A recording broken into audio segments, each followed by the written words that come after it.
Okey, Naresh boleh, Naresh pula, Kartikeya boleh start? Okay. Okey, jap Okey, kita mulakan kelas. Okey, dah ready Dah. Okey, kita mulakan kelas pagi ni dengan bacaan Al-Fatihah dulu. Al-Fatihah. Bismillahirrahmanirrahim.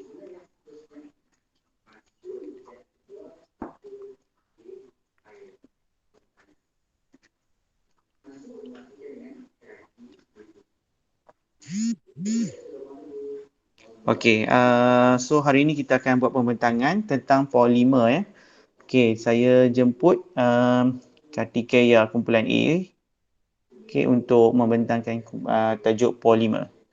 Okey, dipersilakan.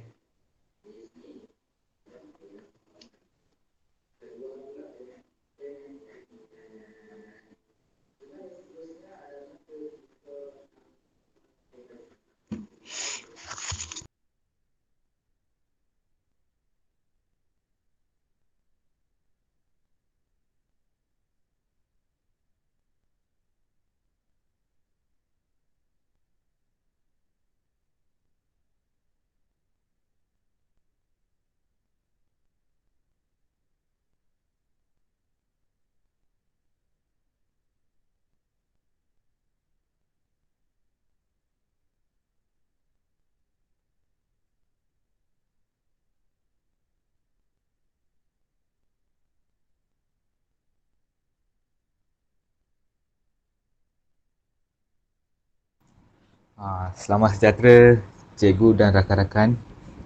Hari ini kita akan belajar bab 4 iaitu polimer.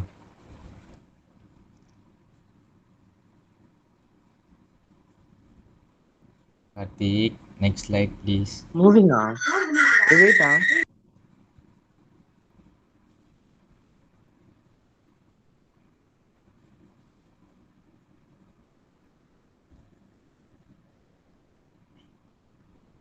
Okey.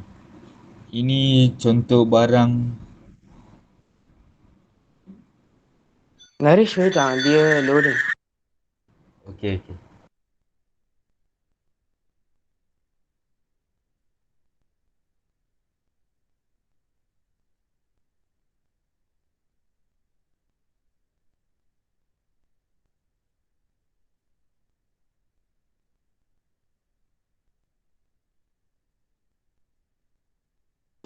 Okey, dah nampak?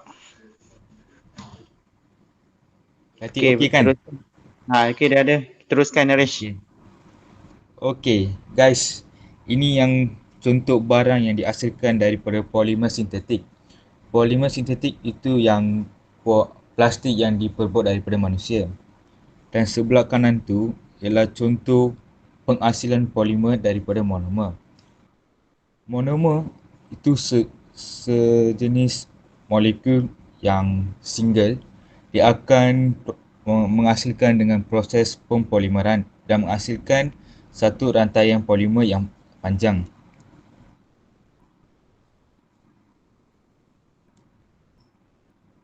Okey, maksud apakah itu polimer?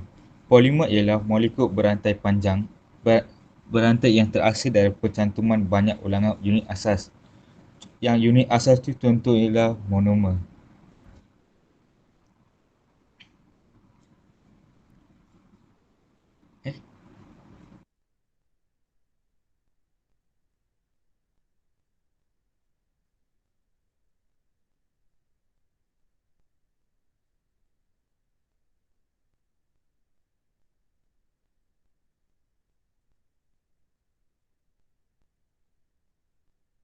Okey. Polimer. Unit asas bagi polimer dinamakan monomer. Tindak balas percantuman monomer untuk menghasilkan polimer dinamakan tindak balas pempolimeran. Yang seterusnya ia akan Backwinder akan terangkan tentang proses tindak balas pempolimeran.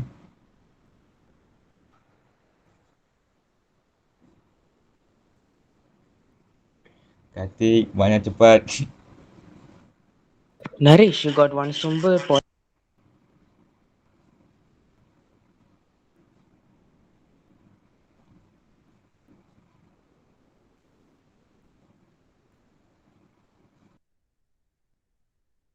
Seterusnya kita jemput Pravanish untuk sambung presentation ini.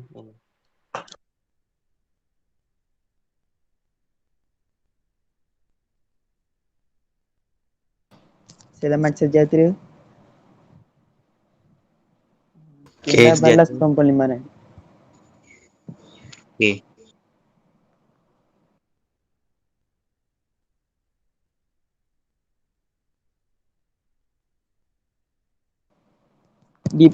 Tindak balas pempolimaran dibahagikan kepada dua jenis, iaitu pempolimaran penambahan dan pempolimaran kondensasi.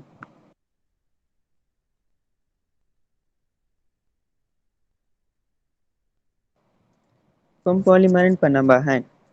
Pempolimaran penambahan melibatkan monomer yang mempunyai ikatan karbon ganda 2 bertindak balas antara satu sama lain. Semasa polimaran penambahan, ikatan ganda 2 antara pasangan atom karbon yang terputus kemudian membentuk ikatan tunggal dengan atom karbon yang daripada monomer yang berhampiran. Tindak balas pempolimaran penambahan berlaku pada tekanan yang tinggi, iaitu 100 atom dan suhu 200 Celsius. Contoh monomer yang boleh mengalami pempolimaran penambahan termasuk etena, klorotena dan stirena. Monomer tersebut masing-masing mengalami pempolimaran penambahan membentuk politena, polivinil klorida dan polistirena.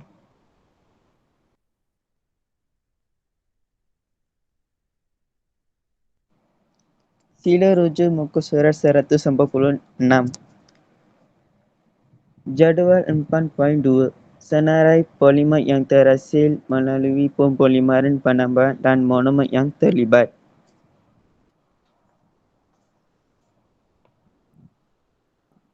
Pertama ialah etena.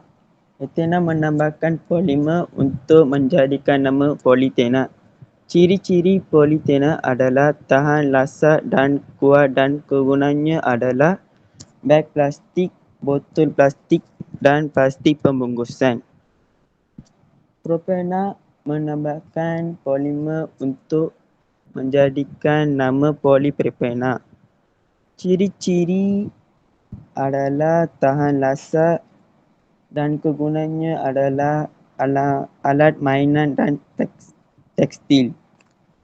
Seterusnya, klorotena maksudnya vinil klorida menambahkan polimer untuk menjadikan nama polikloretena polivinil klorida PVC, iaitu polivinil klorida PVC boleh dikenali dalam rumah kita. Seterusnya, ciri-ciri dia adalah kuat dan keras dan kegunaannya adalah paip air dan penebas elektrik. Air sekali. Stirena menambahkan polimer untuk menjadikan nama polistirena. Ciri-ciri polistirena adalah ringan dan penebat haba dan kegunaannya adalah penebat haba dan pembungkusan makanan.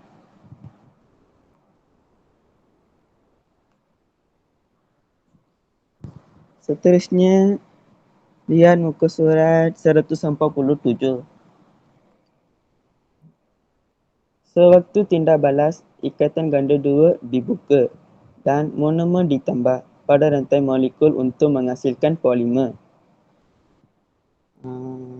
Lukisan itu ditunjukkan molekul etena menambahkan polimer. Monomer etena memproseskan polimer menjadikan politena manakala ikatan ganda 2 menjadi ikatan tunggal.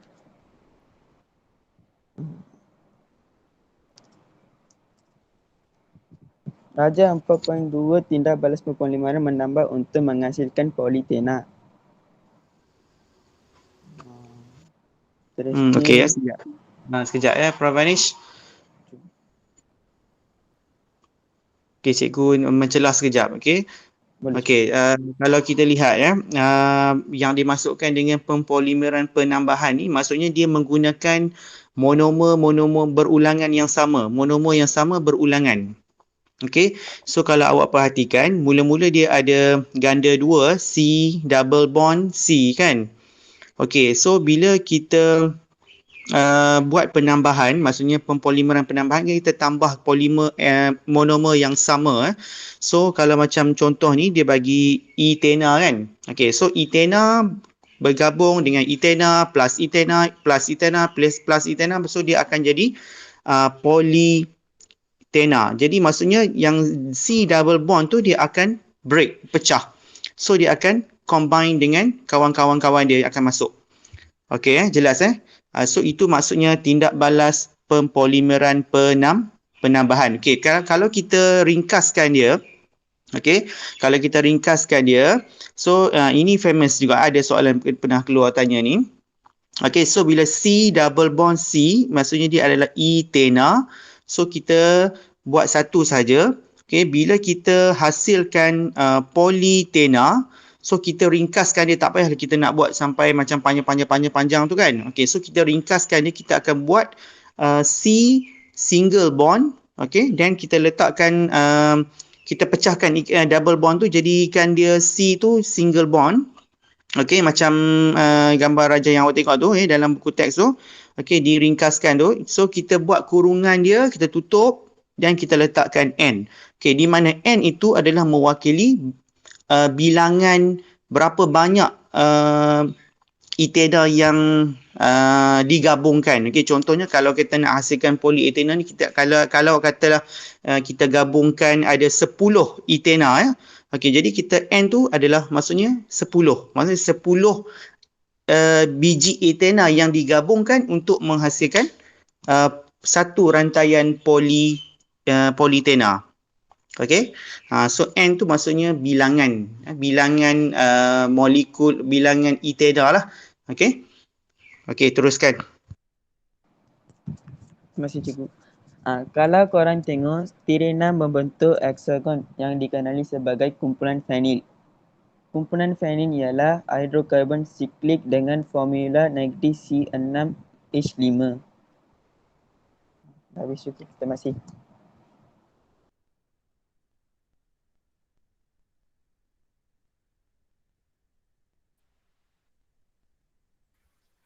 Okey, selamat menjahtera semua. Okey, pempolimeran kondensasi melibatkan gabungan monomer-monomer berlainan jenis dengan penyingkiran molekul kecil seperti air, amonia dan hidrogen klorida. Monomer-monomer dalam pempolimeran kondensasi mempunyai lebih daripada satu kumpulan berfungsi. Beberapa contoh polimer yang terbentuk hasil daripada pempolimeran kondensasi iaitu nylon, terilena dan poliuretana. Okey, ini merupakan satu ikatan tindak balas pempolimeran kondensasi. Decanadiol diklorida akan campur dengan hexanadiamina akan menghasilkan nylon dan asid hidroklorik. Kegunaan nylon ni, dia boleh buat untuk tali, stocking, baju dan sebagainya. Selain daripada itu, adalah satu contoh untuk hasil tindak balas pempolimeran kondensasi iaitu dalam buku teks muka surat 147, etanadiol campur dengan asid terephthalic akan menghasilkan terilena dan air. Air itu merupakan produk. Dalam gambar raja ni kita dapat asid hidroklorik sebagai produk dan polimer dia ialah nylon. Kegunaan terilena ni boleh dibuat sebagai pakaian dan jalikan.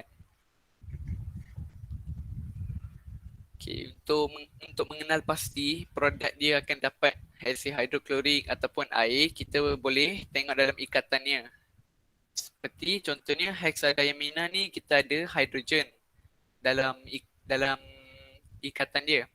Manakala decanadiol diklorida tu kita ada Cl, klorin. Sebab tu hasil dia lepas tindak balas kita akan dapat asid hidroklorik. Okey, itu saja untuk pempolimeran kondensasi.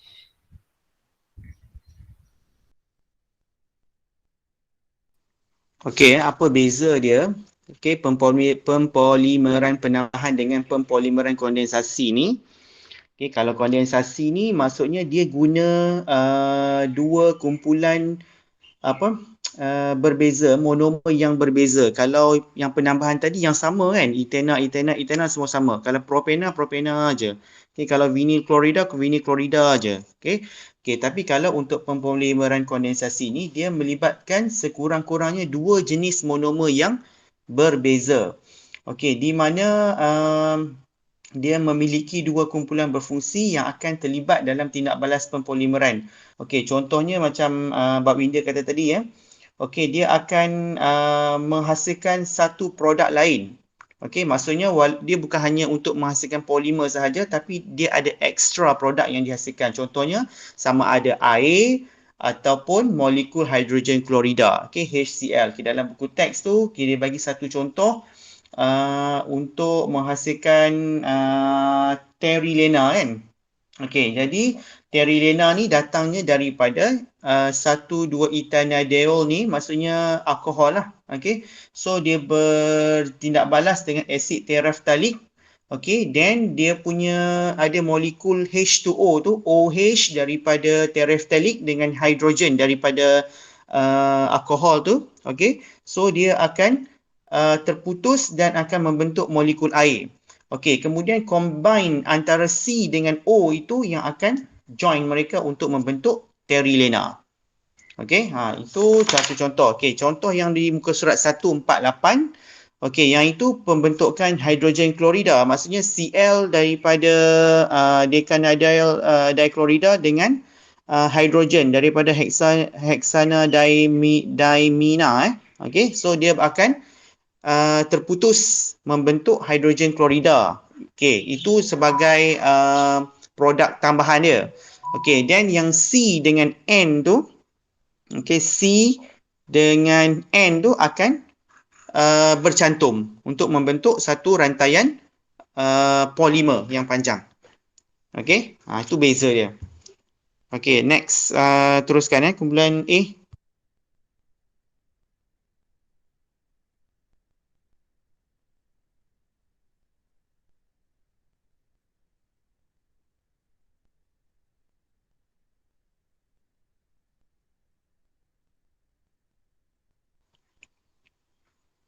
Kartikeya, yang jenis-jenis polimer siapa yang bentangkan? Sepatutnya Naresh tadi, tapi entah Kartik terskip kot. Oh, you want me to go back to that? Jenis-jenis polimer.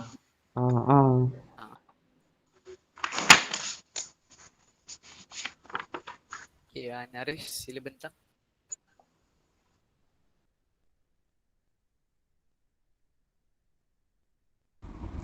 Okay, I'm back. Okay, ini sumber polimer.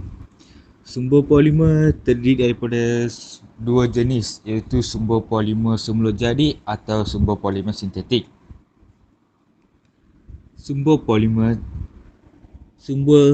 Polimer semula jadi merupakan polimer yang terhasil secara semula jadi dan dapat diperoleh dalam alam sekeliling kita. Contohnya macam nasi. Antara contoh polimer semula jadi ialah kanji, kapas dan protein.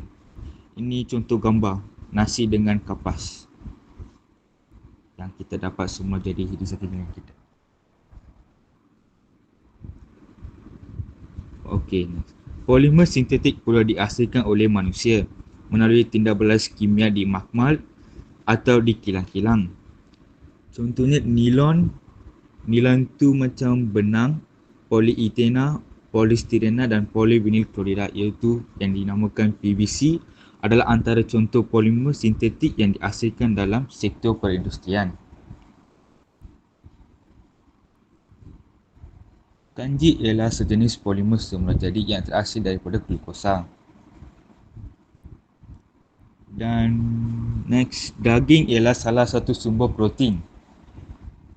Protein dihasilkan daripada asid amino yang merupakan sejenis monomer. Dan last, nilon dapat digunakan untuk menghasilkan pelbagai produk seperti tali dan pakaian. sebab nilon dia macam maksud benang. Okey, ini contoh-contoh nama polimer dan monomer. Yang first 4 tu semula jadi, iaitu kanji, selulosa, protein dan getah asli.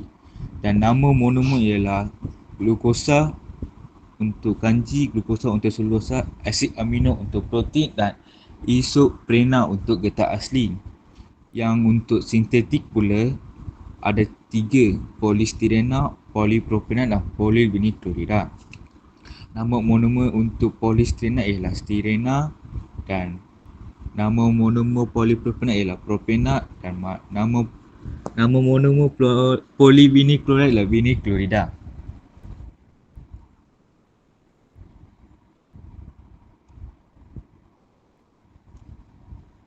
Jenis-jenis polimer.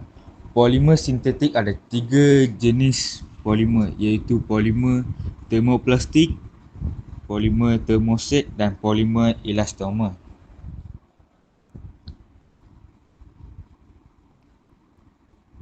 Polimer termoplastik. Guys, termo tu macam yang mengandungi haba kan, atau dipanas atau disejuk. Ini rantai polimer termoplastik. Maksudnya polimer termoplastik ialah polimer yang dapat diacuk berulang kali selepas dipanaskan dan boleh dikita semula. Apabila dipanaskan, termoplastik melebur dan mengeras apabila disejukkan.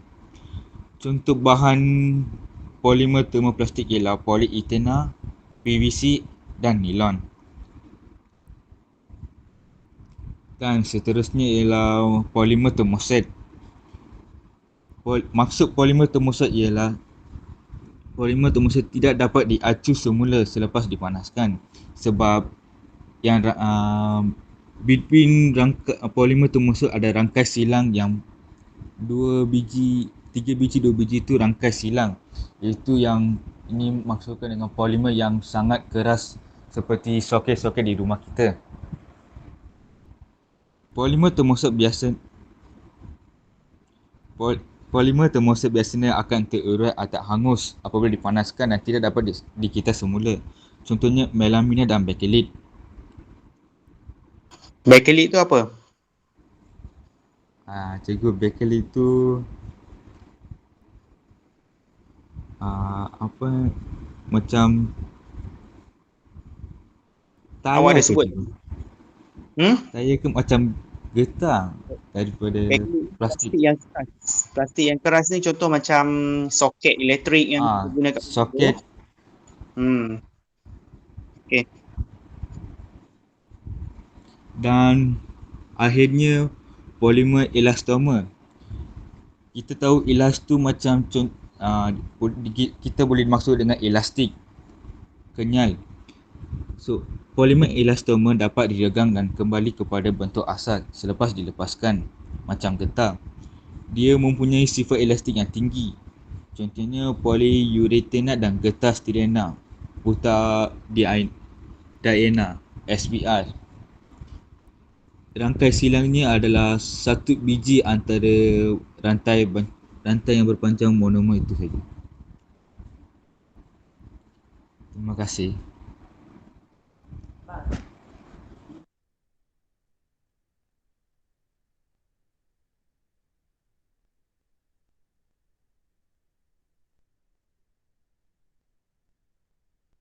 Okey, teruskan. Okey ya, kalau jenis-jenis polimer ni awak ingat 3 tu lah ya.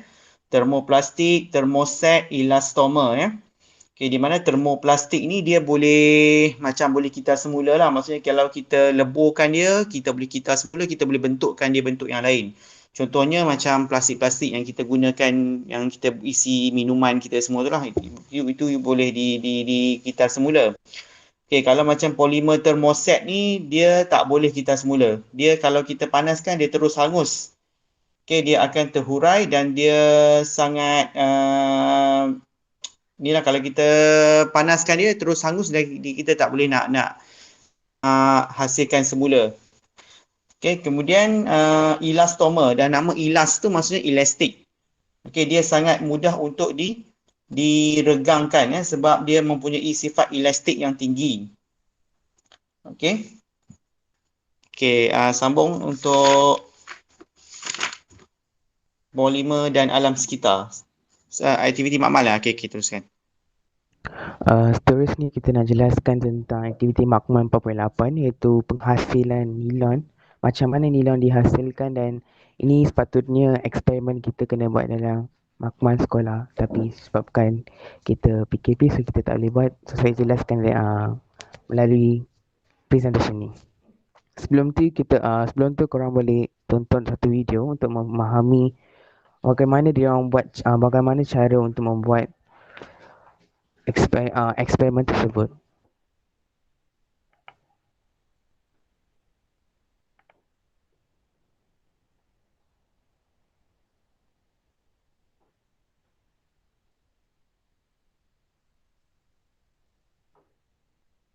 Mula-mula kita kena sediakan dua larutan. Satu larutan adalah larutan kloroid karbon tetraklorida, dan lagi satu adalah diminoheksana. Kita kalau kat buku teks dia guna natrium hydroxida, iaitu dia natrium hydroxida tu dia campur dengan air. So dua larutan so the main two larutan yang kita kena sediakan dalam eksperimen ini ialah karbon tetraklorida dan ni kat sini diaminoheksana. Kalau kat buku teks kita dia tu adalah natrium hydroxida. Okay. So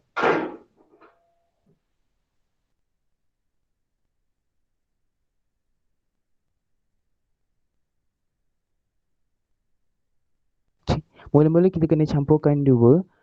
Apabila kita nak masukkan dalam larutan yang lagi satu tu, kita kena masukkan dengan perlahan-lahan supaya dia tak campur. Maksudnya dia kena bentuk dua lapisan kat tempat ni. So apabila dah tuang, part ni dia akan automatik menghasilkan nilon kat tempat ni. Kalau kamu tengok dia macam warna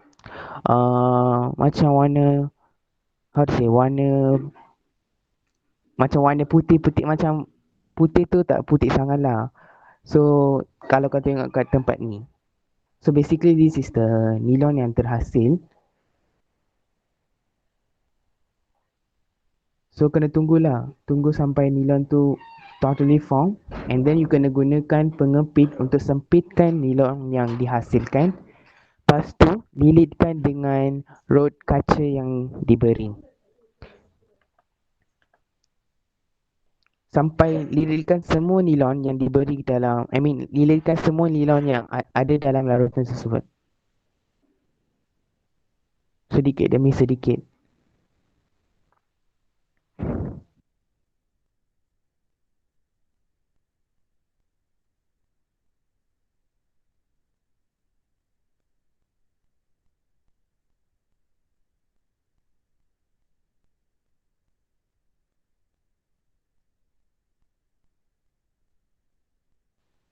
So ini yang akan berbentuk lepas kamu lilitkan dalam dengan rod kaca. Then kita kena keringkan dulu supaya kan sini dia ada larutan dia. Dia kan macam ni. So sebelum kita nak keringkan kat luar, kita kena cucikan dengan air suling supaya nilon itu lebih bersih dan dia macam tak adalah nak lekat-lekat dengan larutan-larutan yang kita tuang tadi tu.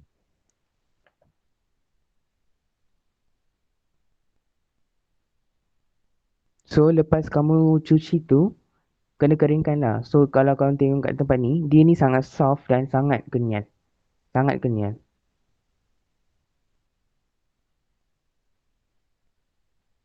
Sampai berbentuk begini. So part ni dia dah kering dah. Dah kering, dah macam dia keluar macam fiber dah. Dan ni yang kita akan hasil kalau kita buatkan makmal. So since kita tak boleh buatkan makmal, so saya just tunjuk video je lah. Okay, kita back to the presentation.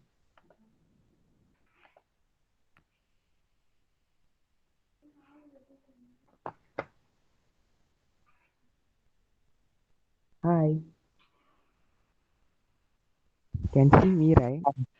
Okay, very good. Ah, Good presenting.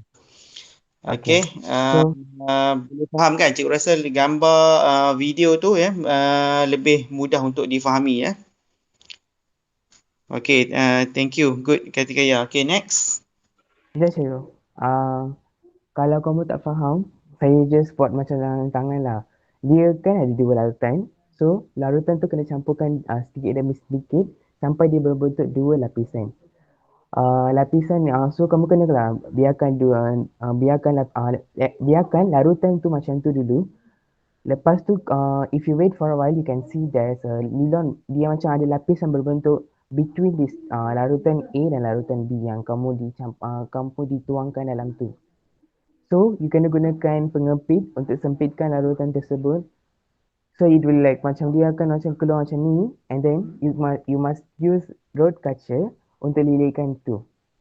Lilitkan sedikit slowly lah, kena lilitkan sedikit demi sedikit sampai dia berbentuk sesuatu macam ni. Satu Gumpalan. gumpalan, yes. Satu gumpalan yang besar atas rod kaca, and biarkan dulu dalam atas bikar. After that you go and take it, go and wash with air suling supaya dia kan dalam larutan-larutan di aminoheksana, lepas tu kita ada larutan hydro apa tu NAO kan. So for kita kenalah cuci tu dengan bersih, and then baru kita keringkan. Lepas kita keringkan, dia akan berbentuk, dia akan kering, totally fully kering, and then if you tarik masa dia dah keringkan tu, kalau kamu tarik apabila kamu tarik benda tu, dia ni sangat stretchy, iaitu sangat kenyal dan dia ni jenis kenyal dan soft lah. Kalau kamu tengok dalam video tersebut. And tu je. Dia ni lepas tu tu je lah. Dia kenyal dan stretchy. And then you can use it for dia ni kalau kamu tengok benda tu lah yang kita selalu guna sebagai benang, dan benda tu lah kita selalu gunakan benda benang yang kita jadikan sebagai kain, kita boleh jadikan sebagai permainan ni kat rumah kita dan sebagainya. Okay.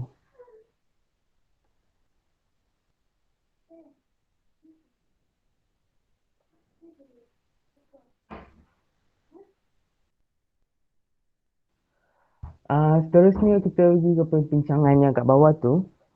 Soalan yang pertama adalah dengan menggunakan lebar nilon yang anda hasilkan, bincangkan kekuatan nilon. So seorang dari sini boleh tak korang bagi satu korang boleh tak bagi tahu kekuatan nilon yang tadi yang kamu tengok tu dalam video tersebut? Ashifa.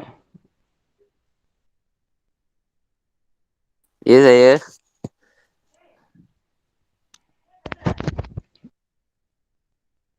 So apakah kekuatan nilon yang dihasilkan? Kamu tengok video tadi kan? Kamu rasa kekuatan nilon tu dia kuat ke tak? Nilon. Nilon yang tadi, yang benda benang yang kamu tengok tu yang nilon. Saya rasa kuat. And the answer is kuat. Betul. Sebab dia termasuk dalam polimer termoset, betul tak? Kalau tak silap saya. Betul. Betul. Yang seterusnya kekenyalan nilon. Kita panggil Nabil boleh? Ya. Apakah kekenyalan nilon? Dia ni kenyal ke tak? Daripada pemerhatian tadi tu. Dia tak kenyal. Sure? Sebab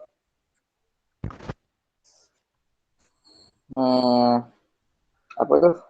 Dia punya kekuatan nilon dia. Sebab polimer dia dalam polimer termoset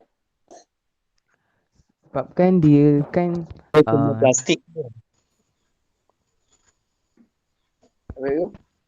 Nylon dia polimer termoplastik. Dia dalam Oh. Actually dia adalah kenyal. Sebab kalau kau tengok dalam video yang at first apabila kita nak asingkan tu, dia kan mula-mula dia kan kenyal dan soft. Lepas dia kering tu baru dia menjadi macam keras lah. Tapi dia still dalam kategori kenyal lah. What, at the first memang kenyal lah. Okay. So the next one is ketabahan terhadap haba. So korang rasa sampai mana dia sampai mana dia punya kekuatan? I mean yang ni soalan ni tentang macam alpha, beta dan gamma. So korang rasa dia punya apa tu? Menerusi part tu, korang rasa yang mana dia lebih dia tahan sampai mana? Alpha ke beta ke gamma? Ini randomly korang siapa pun boleh cakap. Beta ke? Tak, actually is yelah. I mean dia tak tahan terhadap beta lah. Tapi dia hanya menerusi pada alpha lah. Betul lah. Sebab kan alpha kan dia sampai satu kertas. Beta tu dia kena beberapa aluminium. So kita tak boleh lah sampai beta. Dia tak boleh tahan sampai beta. So hanya alpha saja. And the last soalan is nyatakan kegunaan nilon. Ini memang paling senang sekali. So kegunaan nilon tu memang kita boleh tahulah secara senang. I mean like very easy question. So siapa yang boleh try? Ke nak pilih? Saya. Saya cuba, kalau salah jangan marah. Untuk buat tali ataupun buat baju. Betul. Kita boleh buat benang, kain, permaidani dan tali. Betul. Yeah. So thank you so much dan saya sampai my part is until here only. Thank you so much.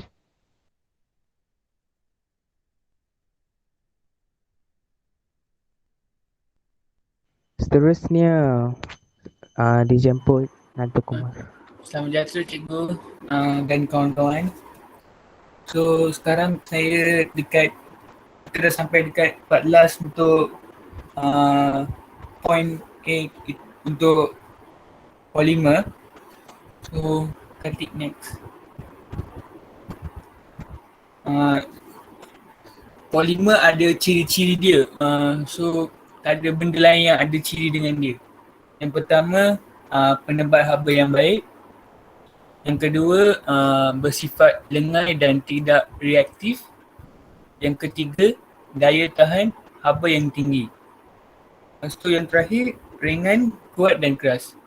Dia kan kita pakai untuk kehidupan harian kita. So dia kena ada sifat-sifat ni. So baru benda tu boleh dipakai oleh kita.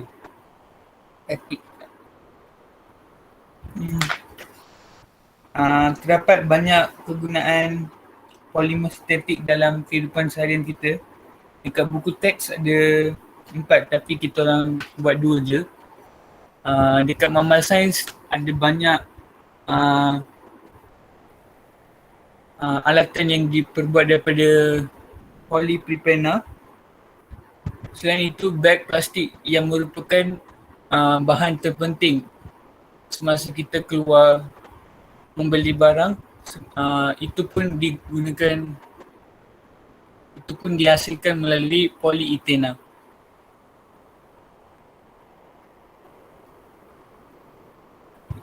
Saya lupa nak mention tadi. Ada juga bahan polimer semula jadi yang digunakan di mamal, iaitu sarung tangan. Yang tu digunakan daripada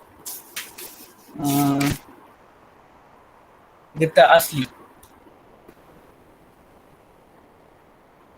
Seterusnya, nilon yang menghasilkan benang yang penting untuk industri tekstil. Lepas tu, penyalutan polimer arlikip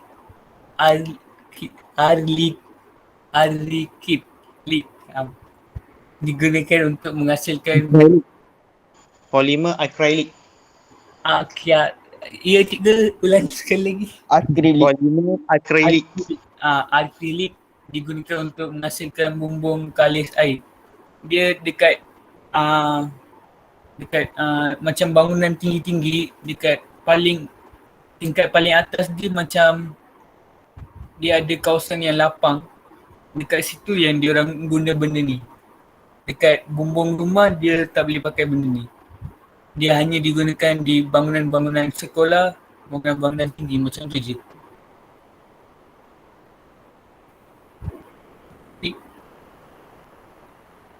Seterusnya tu Biasa yang kalau polimer okey. dan alam sekitar yang jelas dalam dengan mulut tu. Okay. So, saya dari 5 ni saya dah ambil 3 saja. Yang penting saja saya ambil. Yang pertama, sifat setengah polimer yang tahan lasak dan mengambil masa yang sangat lama untuk terurai menyebabkan masalah pencemaran yang serius. Polimer dia macam plastik, dia susah diuraikan sebab ikatan rantai karbon yang panjang sehingga mengambil masa yang lama untuk diuraikan. Dia memang lama sangat untuk diuraikan kalau kita buang di merata-rata tempat. So kita tak boleh lah buang kat, kita sepatutnya mengintas semula plastik. Yang kedua, pencemaran di lautan yang menyebabkan banyak hidupan mati dan mikroplastik memasuki rantai makanan.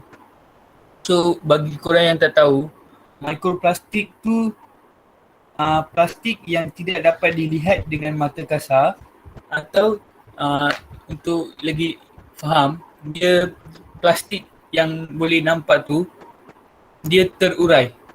So dia dah terdegradasi. Yang itulah mikroplastik. Yang tu kalau plastik kita boleh nampak, kita boleh ambil. Tapi mikroplastik kita tak boleh ambil. Sebab itulah dia memasuki rantai makanan hidupan laut. Sebab diorang pun tak nampak, kita pun tak nampak. Sebab itulah dia menjadi punca kematian hidupan laut. Okey, cikgu cuba sekejap. Okey, cikgu. Okey, mikroplastik tu adalah plastik yang dia punya saiz dia. Okey, saiz dia adalah plastik yang kurang daripada 5 mm. Okey, kurang daripada 5 mm. Maksudnya plastik dia actually dia daripada plastik yang besar Bila dia duduk di laut, di sungai, okey, bila lama-lama dia akan pecah kan. Okey, dia akan terurai. Jadi bila terurai dia tu lama-lama dia akan jadi mikro. Mikro ni kecil lah. Maksudnya dia kurang daripada 5 mm. Jadi plastik-plastik cebisan-cebisan tu kita panggil mikroplastik. Okey. Saiz dia kurang daripada 5 mm. Okey, teruskan. Lastly, pusat pelupusan sampah boleh dipenuhi dengan beg plastik tidak terbiodegradasi yang akan memberi kesan kepada alam sekitar. So, kita buang plastik dekat pusat pelupusan sampah, kita tak tahu apa yang diorang nak buat dengan plastik tu. Ada yang bakar, sebab pembakaran plastik dia menjejaskan, dia mengakibatkan pencemaran udara kerana pembakaran plastik dia membebaskan gas berbahaya seperti dioksin, furan dan merkuri. So gas-gas ni dia berbahaya dia berbahaya untuk hidupan-hidupan di bumi dan juga manusia untuk menghirup udara tersebut. Dia memang berbahaya lah. Sometimes dia boleh mengakibatkan penyakit yang serius. Seterusnya lihat muka surat 150. Ini langkah-langkah untuk mengurangkan pencemaran polimer.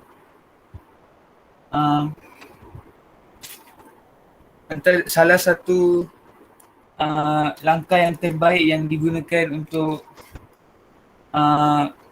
mencegah pencemaran polimer ni, kita semula. Sebab itulah cara yang paling mudah dan kita boleh buat tanpa sebarang kos.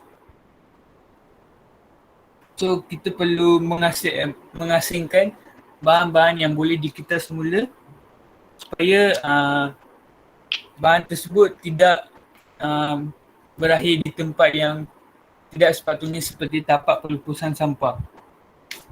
Selain itu, pengenalan polimer terdegradasi atau boleh urai terutama bagi barangan plastik membolehkan pencemaran dapat dikurangkan.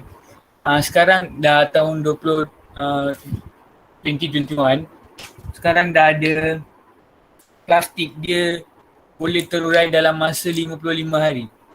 Kalau plastik yang dulu dia mengambil masa selama dalam 450 tahun dia untuk terurai sepenuhnya. So sekarang dia orang cari jalan dia boleh terurai dalam masa 55 hari je. Dia plastik fotodegradasi. Korang boleh tengok gambar 4.4.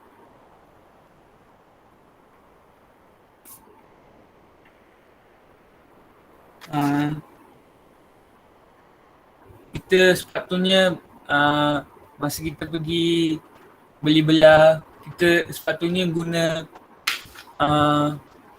bag eco plastik. So yang tu kita bawa sendiri dari rumah. Itu juga salah satu cara untuk kita mengurangkan pencemaran polimer. Lepas tu kalau kita nak menganjurkan sesuatu majlis, kita kan untuk minum kita pakai cawan plastik.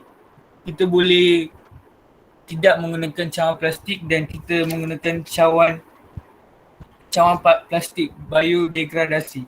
Yang tu pun selamat dia senang terurai lah. Kalau ada yang boleh cari dekat internet, kita cari salah satu masalah penting. Boleh tak korang cari satu masalah, lepas tu korang cari juga penyelesaian dia. Kalau ada yang berminat, kalau ada yang boleh, nanti dekat grup Telegram boleh hantar. So semua orang boleh tengok apa masalah penting pencemaran polimer. Cikgu dah kasih.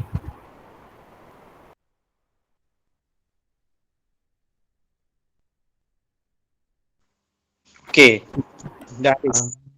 Ada cikgu. Last Okay, time. kata. Okay. So sekarang kita kat part yang last kali iaitu part quiz. So kita nak, saya akan tanya soalan and korang boleh randomly jawab. So siapa yang jawab tu maybe dapat hadiah lepas PKP, siapa tahu kan. Maybe, okay. I'm not sure with that. Naresh, boleh tak you catat nama yang siapa dapat jawab tu? And then will be easier lah for us later on, like on the give time. Boleh. Okay, thank you. So the first question is, apakah ciri-ciri dan kegunaan polychloroethena? Again, apakah ciri-ciri dan kegunaan polychloroethena?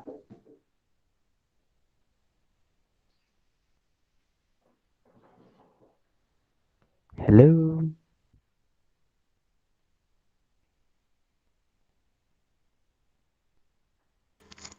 Ada yang nak jawab? Kalau tak saya pick tau. Baik. Okay, Ungkul. Okay. Maksud, Jawab ciri-ciri. ke? Boleh je. Ciri-ciri dan kegunaan polychloroethena. Siapa nak try?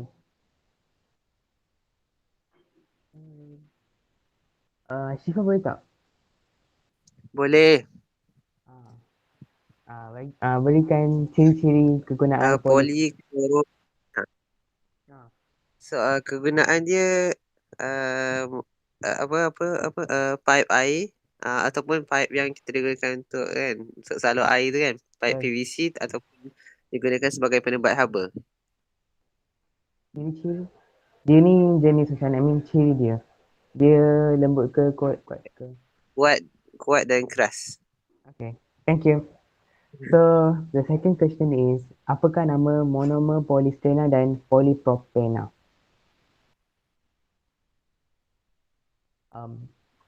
So siapa nak try? Apa dia soalan dia? Apakah nama monomer polystyrena dan polypropena? Polystyrena dan polypropena. Yang polystyrena tu monomer dia ethena. Kalau polypropena, monomer dia propena. Tak, polystyrena dan propena. Propena. Polypropena. Polystyrena, styrena. Styrena. Betul lah. Itu dengan polypropena. Dengan polypropena punya monomer propena. Betul. Yes. So polypropena adalah propena dan polystyrena adalah styrena. Okay, next question is, apakah hasil tidak balas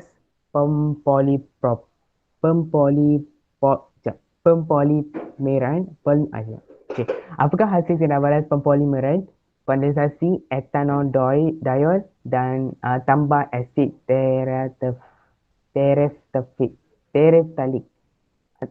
It means kan dalam tindak balas pempolimeran kondensasi muka surat 148 yang atas ni, kalau kita gunakan etandiol dan asid tereftalik, apa yang akan berbentuk? So kali ni saya nak pilih daripada ahli kumpulan saya, iaitu The Queen. Can you answer this question? Terilena dengan air.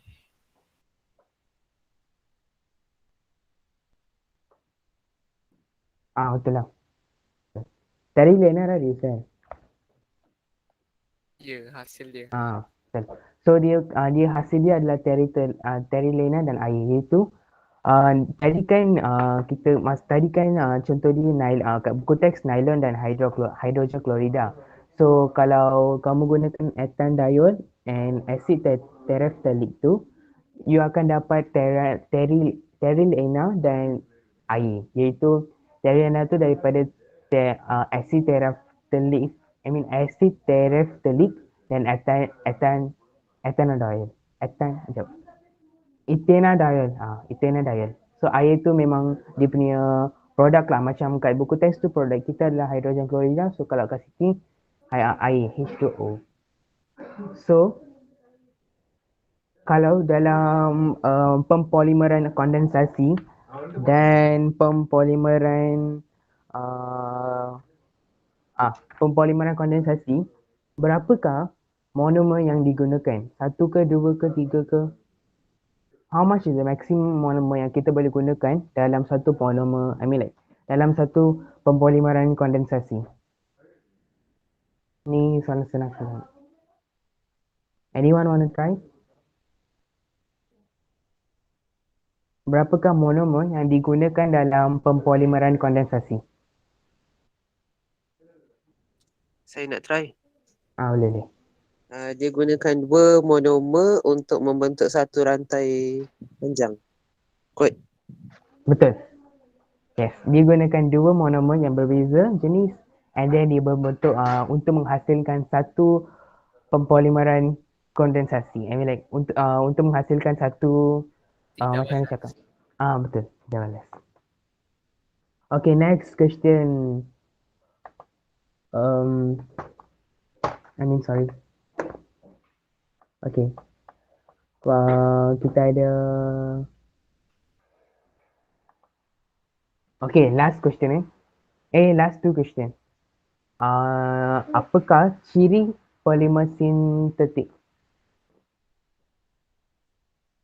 Polimer sintetik yang muka surat Bang.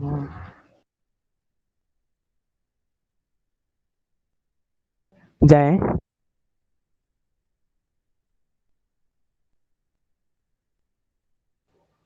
Okay. Polimer sintetik yang tadi kan awal-awal tu.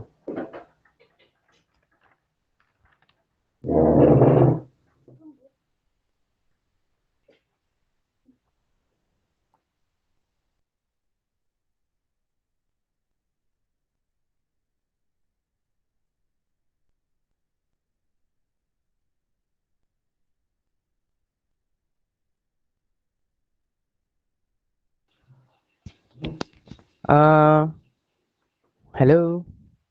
Apakah ciri polimer sintetik? Hai. Hai. Naresh boleh tak jawab? Ciri polimer sintetik. Sekejap. Ah.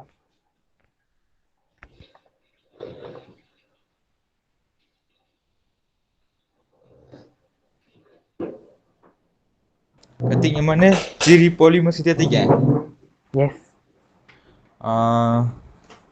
Penebat haba baik dan daya tahan haba tinggi. Betul. Boleh tak saya tanya lagi satu soalan? Apakah kegunaan polimer sintetik? Apa yang kita guna dalam polimer apakah kegunaan yang kita polimer sintetik? What can we do with polymer synthetic?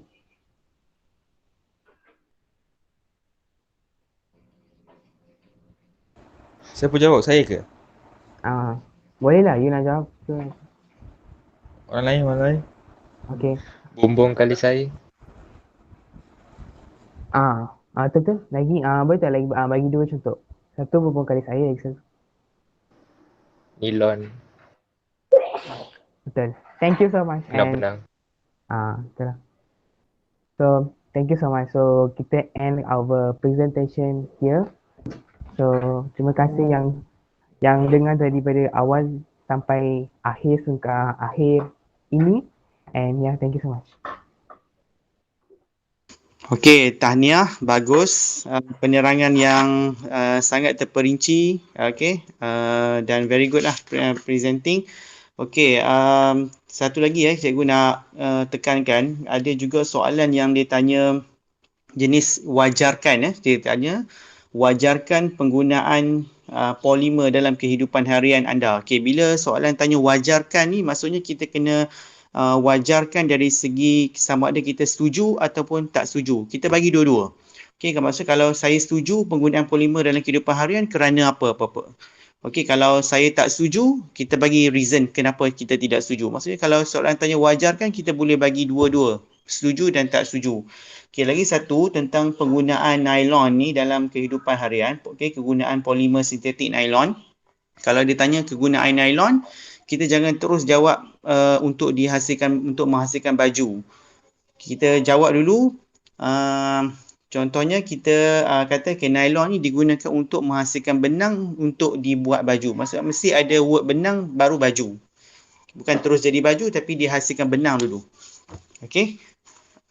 Cikgu rasa sampai sini dulu.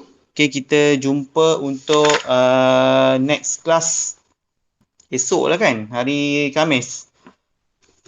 Okey, besok kita akan belajar tentang getah asli. Kumpulan B lah pula Okey, get ready kumpulan B.